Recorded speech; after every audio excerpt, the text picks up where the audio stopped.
Okey. Assalamualaikum warahmatullahi wabarakatuh. Tengok ni banyak ni. Ni sebenarnya ialah anggaran 4 kilo baja tahi kambing.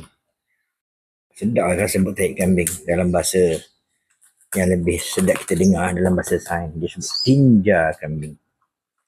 Okey. Original asli dari kandang kambing. Okey, ini nak post ada permintaan. Dia minta 4 kilo berapa kilo? 5 kilo.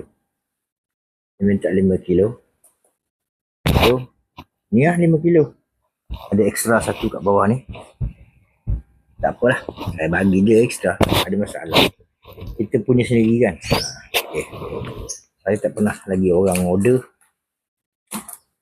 dari jauh nak saya punya juga kambing. Saya buat lah. Tapi saya tak boleh buat plastik besar.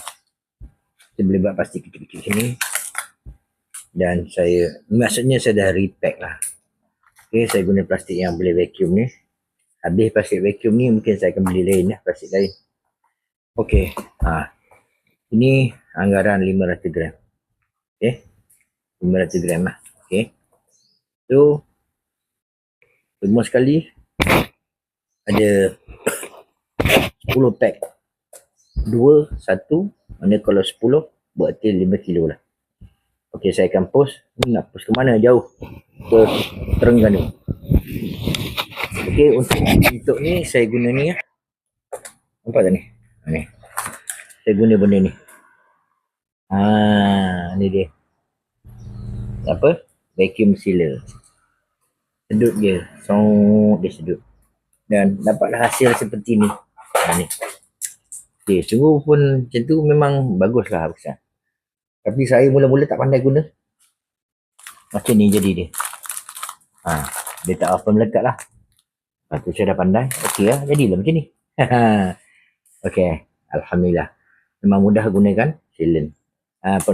Vacuum sealer ni lah. So kalau kita nak post pun tak ada bau, tak ada apa, selamat. Okey.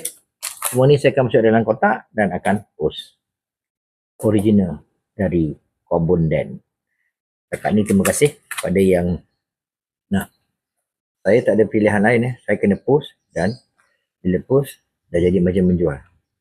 Nak saya boleh buat lah ni. Benda ni dah ada kemudahan untuk saya. Siapa nak boleh buat. Tapi saya jual satu ni dengan ni. Ni dengan ni. Sekilo RM4.5. Sebab apa RM4.5? Satu nak beli plastik.